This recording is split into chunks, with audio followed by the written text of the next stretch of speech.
প্রিয় দর্শক, voice of ক্যালকাটার পক্ষ থেকে আপনাদের স্বাগত জানাচ্ছি। আমাদের এই চ্যানেল ভয়েস অব ক্যালকাটার সংবাদ ভিত্তিক প্রতিবেদনে আপনাদের আজকে চোখ রাখার জন্য বলবো। ইতিপূর্বে আপনারা জানেন যে 5ই আগস্ট দুপুরে প্রধানমন্ত্রী শেখ হাসিনাকে সেনাবাহিনীর চাপের মুখে বাংলাদেশ ছাড়তে বাধ্য করা হয়েছে। তথাকথিত কোটা আন্দোলনের নামে সন্ত্রাসের ভয়াবহতা দেখেছেন আপনারা। জাতির জনক বঙ্গবন্ধুর সোনার বাংলাকে ধ্বংসস্তূপে পরিণত করেছে আজ।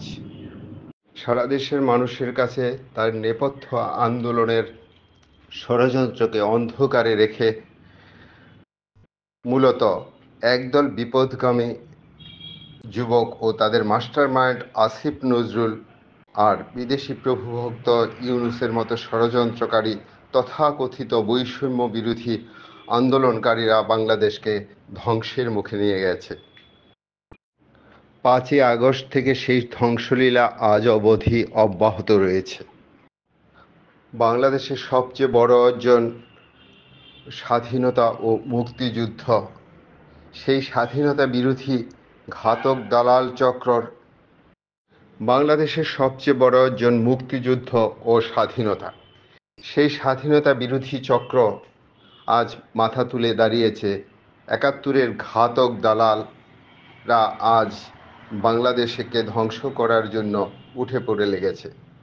ওই সব দানবেরা আওয়ামী লীগের নেতাকর্মী ও হিন্দুদের বাড়িঘরে ঢুকে তাদের ব্যবসা প্রতিষ্ঠান পালাক্রমে লুটতরাজ, চাঁদাবাজি, আগুন দিয়ে পুড়িয়ে তাদের সর্বশান্ত করে দিচ্ছে। নির্বিচারে হত্যা করা হচ্ছে আওয়ামী লীগ ও ছাত্রলীগের নেতাকর্মীদের।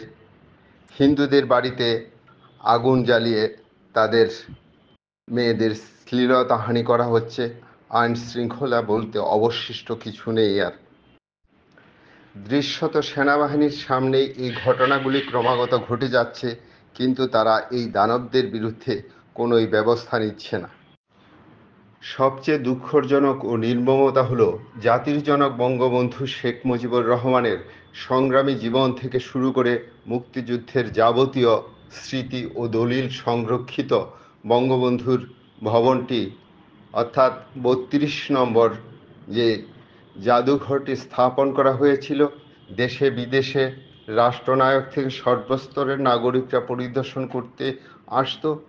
আজ বিস্মিত হতেন এই বর্বর পাকিস্তানি হানাদার বাহিনীর এবং রাজাকার আলবাদর আল শামস বাহিনীর কিভাবে বাঙালিদের বিরুদ্ধে ধ্বংসলীলা চালিয়েছিল, তা সেই ভবনটি আজ ধ্বংসস্তূপে পরিণত করেছে ষড়যন্ত্রকারীরা।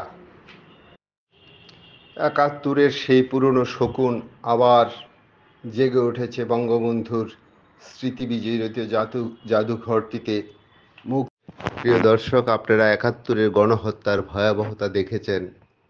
লক্ষ লক্ষ মানুষকে হত্যা করা হয়েছে, অগ্নিসংযোগ করা হয়েছে। সারা দেশব্যাপী তাণ্ডব চালিয়ে বাংলাদেশকে শ্মশানে পরিণত করেছিল ৭১-এর ঘাতক দালাল ও নিয়াজি টিক্কার বংশধরেরা। অথচ সেই সময়েও এই ৩২ নম্বরের ঐতিহাসিক বাড়িটিকে তারা স্পর্শ করার, তারা আঘাত করার সাহস পায়নি। আজ সেই ৩২ নম্বরের ঐতিহাসিক বাড়িটি ধ্বংসস্তূপে পরিণত হয়েছে। তারই একটি অনুসন্ধানী প্রতিবেদন তৈরি করেছেন সেই ধ্বংসস্তূপের উপরে দাঁড়িয়ে বিশিষ্ট কণ্ঠশিল্পী রাজিয়া মুন। বিশিষ্ট কণ্ঠশিল্পী রাজিয়া মুনকে ভয়েস অব ক্যালকাটার পক্ষ থেকে অসংখ্য ধন্যবাদ ও কৃতজ্ঞতা জানাই। গতকাল আমি জাতির জনকের ৩২ নম্বরের যে বাড়িটি, ঐতিহাসিক বাড়িটি, সেই বাড়িটি দেখতে গিয়েছিলাম এবং ৫ই আগস্ট যে নৃশংসভাবে এখানে জ্বালিয়ে দেওয়া হয়, বাড়িটির উপর হামলা করা হয়, আপনারা সবাই জানেন দেশবাসী। ৫ই আগস্টের পরেও আমি কয়েকদিনই গিয়েছি, কিন্তু ওখানে ঢোকার অনুমতি মিলছিল না। তো যাই হোক, গতকালকে আমি যেতে পেরেছি এবং বাড়ির ভিতরে ঢুকে আমি প্রায় ৪ ঘন্টা ওখানে অবস্থান করি। সেই ৪ ঘন্টায় আমি বাড়ির আনাচে কানাচে এবং ঘরের ভিতরে যতগুলো জায়গা আছে সবগুলোই ভিডিওতে ধারণ করি, যেন আপনাদেরকে দেখাতে পারি যে এই দানবেরা কিভাবে জাতির জনকের বাড়িটিতে হামলা করেছে, পুড়িয়ে দিয়েছে সমস্ত জিনিস। আপনারা এখন দেখতে পাচ্ছেন তো সামনের রাস্তাটি, এবং বঙ্গবন্ধুর এখানে প্রতিকৃতি ছিল যেখানে আমরা ফুল দিয়ে শ্রদ্ধা নিবেদন করতাম। এই যে জায়গাটি আপনারা দেখতে পাচ্ছেন, সেখানে বঙ্গবন্ধুর প্রতিকৃতিটি নেই, সেটি সরিয়ে দিয়েছে এবং পুড়িয়ে দিয়েছিল। আপনারা সবই জানেন, আপনারা টেলিভিশনে সব দেখেছেন। এই জায়গাটিতে বঙ্গবন্ধুর ছবি ছিল, লেকের পাড়টা। আমি বাড়ির ভিতরেরটা দেখাবো আপনাদেরকে, কিন্তু আমি শুরুটা করছি বাইরের থেকে শুরুটা করছি। এবং জাতির জনকের বাড়িতে যে ঐতিহাসিক বিভিন্ন দলিল পত্র, ওনাদের ব্যবহারের জিনিসপত্র ছিল, সেগুলো 6 তারিখে যখন বাড়ি পোড়ানো হয়, যারা এই দানবেরা যে এই নৃশংস কাজে অংশ নেয়, তারা বাড়ির অনেক জিনিসপত্র তারা নিয়ে যায়, যেভাবে তারা গণভবনের জিনিসপত্র নিয়েছে। এখানে তো মহামূল্যবান কোনো জিনিস ছিল না, কিন্তু মহামূল্যবান ছিল না, অমূল্য কিছু স্মৃতি ছিল জাতির জনক এবং তার পরিবারের। কিন্তু এই দানবরা, লুটেরা, তারা এই বাড়ির জিনিসগুলো জ্বালিয়ে পুড়িয়ে দেয় এবং অনেক জিনিস অনেকে লুট করেও নিয়ে যায়, চুরি করেও নিয়ে যায়। তো এই বাড়ির বাইরের অংশটি আপনারা সবাই দেখতে পাচ্ছেন। আমি আপনাদেরকে বিস্তারিত ভিতরেও দেখাবো, এবং ভিতরে যখন প্রবেশ করব তখন এই যে দেখেন, এখন আমি আপনাদেরকে দেখাচ্ছি বাড়ির ভিতরের বারান্দাটার অবস্থা। দেখেন পুরো বাড়িটিকে কিভাবে এরা পুড়েছে।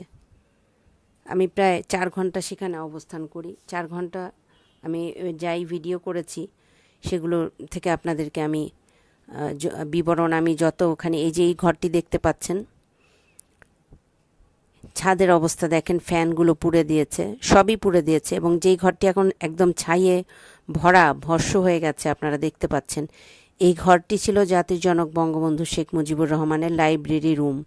এই রুমটিতে বসে জাতির জনক স্বাধীনতার আগে স্বাধীনতা আন্দোলনের বিভিন্ন আলোচনা, বিভিন্ন ঘোষণা, বড় বড় আমাদের যারা নেতা ছিলেন সেই সময়, বঙ্গবন্ধুর সহচর ছিলেন, তাদের নিয়ে করতেন। এবং এই যে দেখেন ভিতরে আমি এখন একতলার, আপনাদেরকে এখন প্রথমে আমি দেখাচ্ছি একতলার অংশটি। ওই লাইব্রেরি রুমের পাশেই কিন্তু এই জায়গাগুলো, এই রুমগুলো। একে একে দেখেন বাড়ির ভিতরের অবস্থাটা। পুরো বাড়ি তারা পুড়িয়ে একদম ধ্বংস করে দিয়েছে। যেই বাড়ি পোড়ানোর স্পর্ধা পাকিস্তান করেনি, যারা বঙ্গবন্ধুকে মারতে চেয়েছিল, আমাদের স্বাধীনতা যুদ্ধ হলো পাকিস্তানিদের সাথে, তারা পর্যন্ত সাহস করেনি। 75-এ জাতির জনককে নৃশংসভাবে যারা হত্যা করলো, তারাও এই বাড়ি পুড়িয়ে দেওয়ার স্পর্ধা করেনি। কিন্তু অত্যন্ত দুঃখের বিষয় যে আজকে 2024 সালে এসে যেখানে আমাদের জননেত্রী শেখ হাসিনা আমাদের বাংলাদেশকে একটি অবস্থানে নিয়ে গেছেন, সেই দানবেরা এই বাড়িটি পুড়িয়েছে। এই যে দেখেন জাতির জনকের যে প্রতিকৃতি ছিল, সেই ছবিটি আমি মাত্র দেখালাম আপনাদেরকে। এখন এই যে ঘরটি আপনাদেরকে দেখাচ্ছি, এটি নিচতলার একটি ঘর, এবং আমি যথাসম্ভব যে তথ্যগুলো সংগ্রহ করেছি সেই তথ্যগুলো আপনাদেরকে দিব।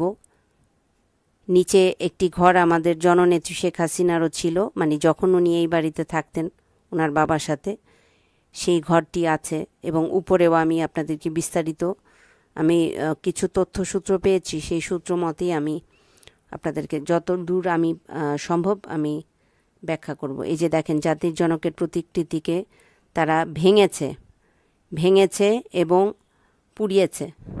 এই যে বাড়ির বাইরের অংশটা, একতলার অংশটি আপনারা দেখতে পাচ্ছেন, একতলার। এবং দেখেন গাছগুলোতে পর্যন্ত আগুন লাগিয়েছে, সুন্দর সজীব গাছ, সেই গাছগুলোতে পর্যন্ত দিচ্ছি।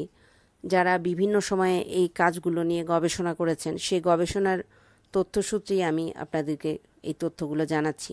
এটি ছিল বঙ্গবন্ধুর বাড়ির দোতলার ডাইনিং রুম। এখানে বসে খাওয়া দাওয়া করতেন তারা, এবং এখানে টেবিল ছিল, টেলিভিশন ছিল। এখন আমি যে আবার সিঁড়ির সাইডে আসলাম, আপনাদেরকে যথাসম্ভব আমি চেষ্টা করছি। আপনারা দেখতে থাকুন ভয়েস অফ ক্যালকাটা কলকাতা।